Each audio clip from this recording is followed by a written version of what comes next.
Hello, good evening, everybody. At least good evening, my time. This is Jay, and I am the creator of this channel and an Etsy shop of the same name, which is Visuals by Jay. So I wish everybody a like I said, a good afternoon, good evening, however you want to word it. But the purpose of this video is to just go a little bit down the path of spirituality and the use of divination tools, in particular, the use of tarot. So, if you are newbie to tarot like I am, just sit back. I'm just going to go over a couple things, just talk about some things that are that I've noticed with regards to tarot, and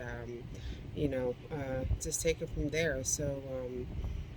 Hopefully, you guys gain some insight into just the overarching use of tarot, the function of tarot, and if you choose to utilize it in your path, that is awesome. If not, that is great as well. I respect that. One thing I will put out there as a disclaimer that this is a safe space. So, in terms of, you know, I understand that folks have different religious beliefs.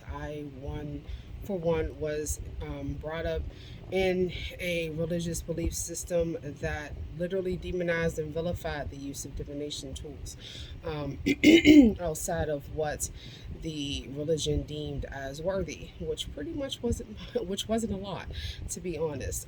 But as I've grown in my path and have experienced things, I personally have um, decided to branch out and expand my knowledge on um, spirituality as a whole. And I am starting to learn that there is so much more out there than what we normally are taught and indoctrinated into. And when you start to expand those horizons, there's a lot that you have to deconstruct in your mind. And that process can be a relatively short process depending on your experience and how, I don't want to say fed up, but how willing you are to change gears, so to speak, in terms of what you are considering. Or it can take a long time because to there's a lot that goes into the reconfiguration of how you think about yourself as a spiritual being, your connectivity to the universe, what God you serve, and the levels of different entities or deities and things of that nature. There's a lot to unpack depending on your own personal life experience. So, with that being said, like I said, this is a safe space. I will not tolerate any condemnation or anything like that. I am, um, you know, how can I seek acceptance, of self and accepting others while allowing, folks to, you're going to hell, you're this. Mm-mm. No, that will not be tolerated in this space nor in the comment sections of any of my videos. So this is just my journey. I am in no way denouncing or anything like that. What I have been indoctrinated into, I still do believe that there is a supreme God, creator, source, and that there are a number of guides that can help, that can and do help guide. Um, in my life and in my personal experience. So as I embark upon this journey, I will be sharing some things with you guys and anybody that's watching, everybody that's out here walking on this plane. I consider that colloquially as the collective. So everybody that is existing is the collective. And so if you guys see on other channels, you'll hear, oh, let's have readings for the collective and things of that nature. What's going on with the collective? Those are overarching readings just based off of the energies that source and that particular reader's guides have revealed to that person. So so just to give a little bit of an explanation on that. So with regards to tarot, Tarot is a tool of divination. It has been around for centuries. There have been, card games, and a whole bunch of a whole number of card decks that have originated over the years, and have been lost to time, or some have persisted. The uh, three most common tarot decks that we, at least here in the United States, are used to, um, would be the Marcel, and that is the oldest. That came about, what, 1800s. It's pretty old. And then you have the Rider Waite Smith deck, which came about early 1900s. 1909, I believe, was the first printing year of the Rider Waite Smith deck. And then you have the Book of Thoth. And the Book of Thoth had it was in development for a number of years, but it came out, and I want to say 1969, so a little bit more recent. But both the Thoth and the Rider Waite Smith have, their origins and their inspirations from the Marcel. So, in the Marcel, if you were to go across the pond and go overseas, you would come across the Marcel with greater frequency. Not discredit, at least, oh, yeah. So, saying that to say, with regards to tarot, in my personal experience, tarot is a snapshot in time. It is an energetic snapshot in time.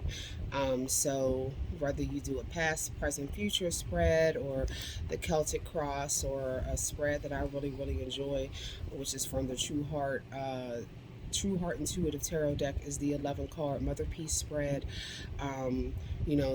Some spreads are very short and simple and to the point, and then you have your other spreads that are a bit more detailed, and they basically lay out a story as to, okay, this is what's going on with your past, this is what's influencing your present, this is the possible future outcome if you were to stay on that path. So I will say, in my personal experience, from a divinatory standpoint, I do have prophetic dreams. It does happen. I've been having prophetic dreams since, or prophetic, however you want to pronounce it, since I was a kid. I would have a dream, person, place, or thing, experience, circumstance, situation, and in some of the dreams, I would get a timestamp, like this is going to happen in 6 months, or this is going to happen in a year or two, or what have you. And I remember them. Sometimes I just wake up and I recall having a vivid dream. I remember things, and then I go on about life, and then time will pass. The next thing I know, I walk into a space and I'm like, oh wow, this is familiar. And and I mean, all the way down to the paintings on the walls, and the people that are present, or just certain small details. They're there, and it's like, wow. And that's when it'll immediately snap in my head, hey, you dreamt about this a year and a half ago. It has happened to me, and it still happens up to this very day. As a matter of fact, very recently I've had a couple of experiences, you call those deja vu moments, where it's like, oh wait, I dreamt this. And the emotions behind the actions that I was doing, even though the actions may appear to have been mundane, the emotions behind them were still very real and very vivid. And I remembered that. And it's actually helping to give me some clarity as to some decisions that I would like to make, or that I need to make at this current point in my life. So when I use tarot, I use it as, like I said, an energetic snapshot. So I'll do a spread, and it's, hey, what, based off of the energy that I am putting out right now, where am I headed? Okay. Now that's not to say that tarot. You have to forgive me. My dog is doing the ear shake thing in the background. Now, that's not to say that tarot doesn't reveal to some people on this day at this time and what have you. If that's how source and guides speak to that particular reader, that is awesome. Like I said, I'll just say for me, in any readings that I do, it's hey, this is the energy that I'm feeling. This is what I am, experiencing, so to speak, either just from the collective energy or within myself, or if I'm doing a reading on somebody, this is what I'm receiving from that person. And the cards will detail what um, what the course can be. Now, there are a number of different tarot decks out there, and I will do a number of reviews on some of the tarot decks and oracle decks that I have. But I will just bring out the Rider Smith Waite deck that I have, just as a hey, it's one of the originals. Well, not the original, like original printing, no. But this is one of the highly, highly regarded tarot decks. A lot of tarot decks that are out there are inspired, again, like I had mentioned before, by the Rider, the Thoth, or the Marcel. Okay, and so, when you look at your cards, um, you shuffle them, and depending on how you shuffle, is that's all based off of you, and the size of your hands, what feels comfortable to use. Some people, they do. They'll cut the deck 3 times, they'll shuffle this away, or they might go like this. I've seen some folks do your shuffle that you'll see when folks are playing cards or what have you, going this away. It all depends on how you what you're led to do, right? And then honestly, if you have multiple decks, the size of the deck and just the energy of the deck, you might shuffle one deck like you're doing playing cards, and then your other decks you might shuffle this away. It all depends. Whatever source guides you to do. It's a very personal and individualistic thing. So cards come in all different sizes. When you're looking at the Thoth, the Marcel, the Rider Waite Smith, you'll see a number of different versions and iterations of the original imprintings, or or the long-standing imprints, or prints from those decks. So some of your more classic, I'll just use the Rider Waite Smith deck as an example. Some of your more classic versions, the colors are a bit brighter. So a number of folks out there that I've seen in reviews, there are a number of cards that have this striking yellow background. My lighting isn't the greatest right now; it's kind of subdued. But these cards, the coloration is more subdued. Okay, so the yellows aren't as boom marigold in your face. So, and that's more appealing to some folks. I've seen tarot decks where the imagery is all from the Rider Smith Waite, and or the Smith Waite, however you want to word it, and the cards are black and the outlines of the pictures are in gold. So there are varying colors, black and gold, it doesn't matter, blue and white, what have you. So but a lot of the imagery when you come across tarot will be a derivative of the Smith Waite, the Thoth, or the Marcel. Okay, and if someone is more adept at speaking French, is it Marcier? I'm sorry if I mispronounced that, but just wanted to just give a little bit of insight as to the origins of tarot and what you guys would see nowadays. So yeah, again, for me, my readings, snapshot in time, just explanation of your energy, and what path you can be embarking down upon. Now, one of the other things is really that's noteworthy. The energy that you put out is what you attract. law of attraction that away. Look here, Knight of Wands. This is interesting because wands are action, right? And that element of fire. But so if how two people can witness the same event and get a completely different perspective, and have a completely different point of view. That's what tarot does. So this, again, for me and my readings. So tying that into you, and what you would derive from a particular reading. If you have a certain energy that's going on within you, and you ask a question of the cards and you get your reading, if you come back a day or so later and you have a different energy about you that could be more positive or negative or what have you, the story might be very similar, but your impacting cards, that energy going in and out, and the influences that you're going to be attracting will most likely be different. So again, it's an energetic snapshot in time. And when I read my cards, I tend to shuffle my cards in a way that my cards don't come out in reverse, but sometimes they do. And if they do, here's the thing: a reversal, again, to tie it into that energy. Look at this. Eight of Wands. If a card were to come out in its upright position, that's deemed as positive. If a card comes out in its reversed or upside down, that's deemed as having a more negative connotation or a negative vibe. When I do my readings, I consider the entirety of the card.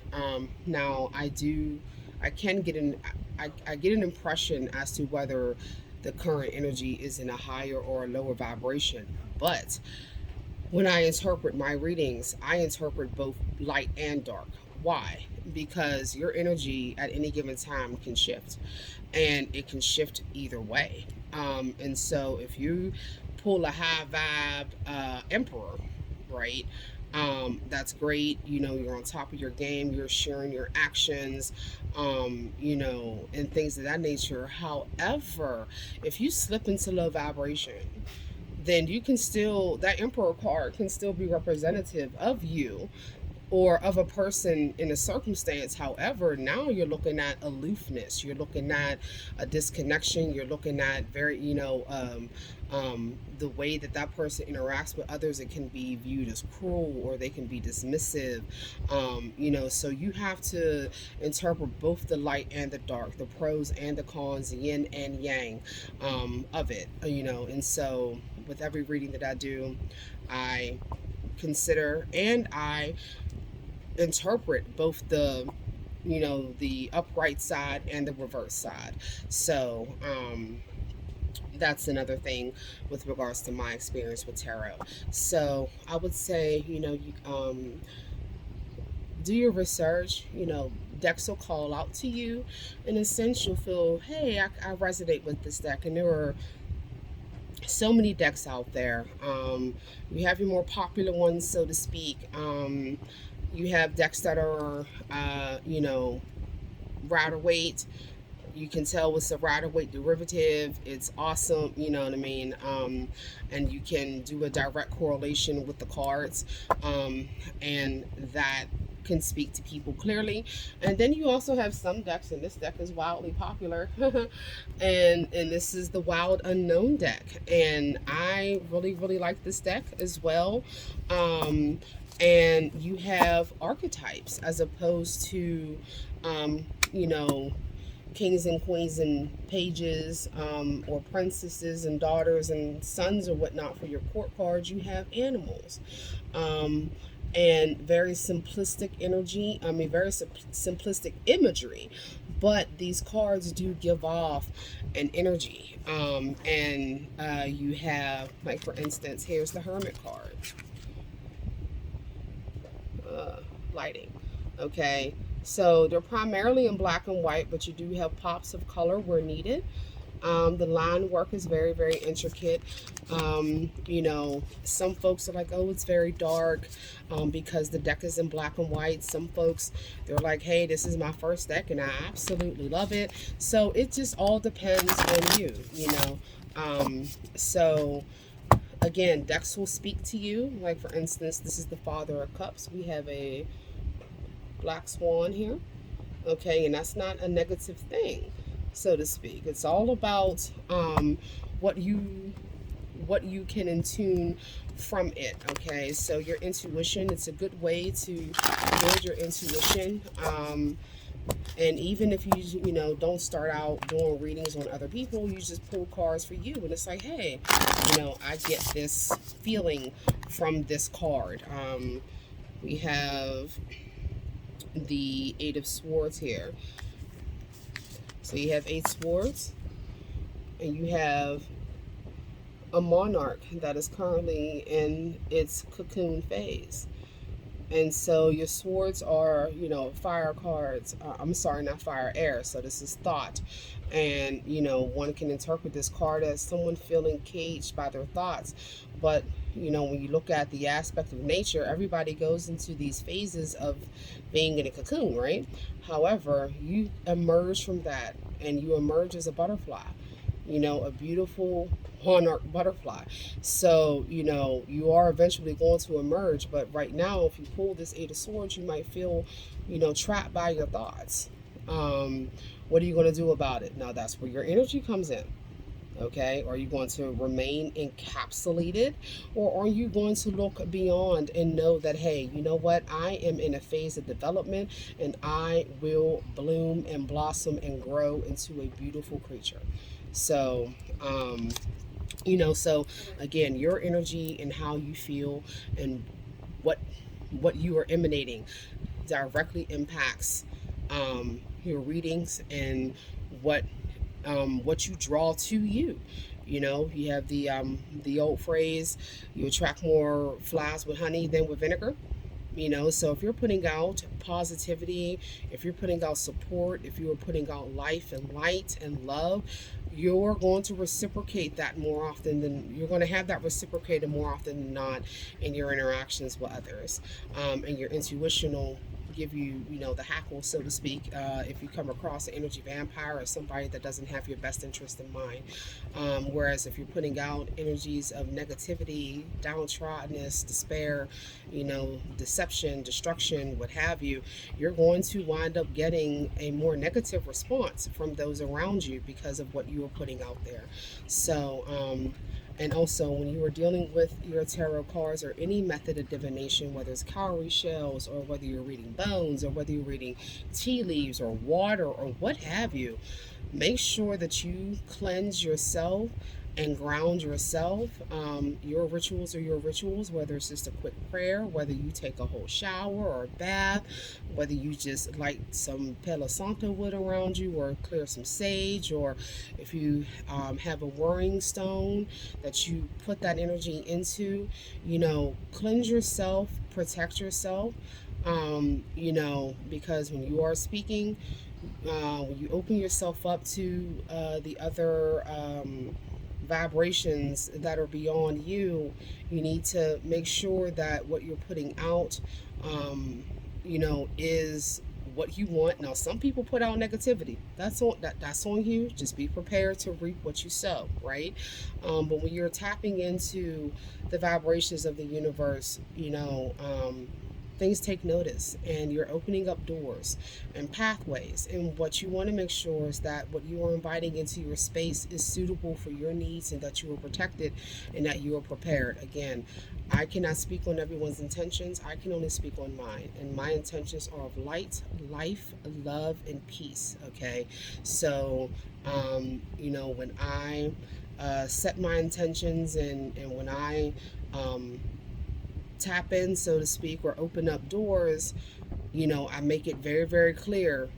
Entities of light, love, light, and peace are the only ones that are welcome here. Anything that is not of those aspects is not welcome. Anything that is of destruction, deception, confusion, low vibration, or what some folks would say evil, however you want to word it, is not welcome here. Okay, and if at any time, if you're meditating or, what have you, when you feel kind of odd, be very clear, state your boundaries, cleanse yourself, cleanse your space, and that, like I said, it sounds kind of far-fetched, but that is applicable to so many other things aside from preparing to do a tarot reading or preparing to interact with tarot. When you go into a meditative state, or prayer, or even when you're going outside and going to interact with people, you're around a number of different energies that aren't yours. So it's always good to be mindful to set your intentions, and and be clear in your boundaries with what you are willing to accept in your space. And as you start to do that, don't be surprised if you find that your interactions with people are going to change. If you were one that hesitated to set boundaries with regards to people in your life, as you start to claim and empower yourself, like, this is what I want in my sphere, you'll start to see changes in the people. And there's my dog. You'll start to see the changes in the people that you are keeping around you. And at any time, it's up to you can always change the scene. You are the producer of this play. Okay, so you are in charge of the actors on the stage for the most part. You are in charge of the scenery, the props that are being used. So if you're like, you know what, I don't like this set, I don't like this scene, I don't want this couch here, you can change that. And sometimes life makes you feel like, and we keep it here, sometimes it makes you feel like you can't do this. Okay, and sometimes you might have to stay and gestate for a little bit, but you're still growing and empower, and you can always empower yourself. And look at this. Wow, this is just an impromptu reading here. And now we have the major arcana card, the Star, okay, which is coming up. So, and again, this is the Wild Unknown deck by Kim Krans. It's a beautiful deck, but I mean, you can do your energy, and what you put out means so, it is just awesome. And then what the next card here is just going to do this here, Four of Pentacles. And the Pentacles is the card that represents Earth. This suit represents material things, and so material manifestations are most normally spoken about with regards to the Pentacles and Four in terms of numerology. And I'm not a numerologist, I'm still new to this, guys. Is protection. You think of a square, you think of solidarity and things like that. So hey, look at that impromptu reading.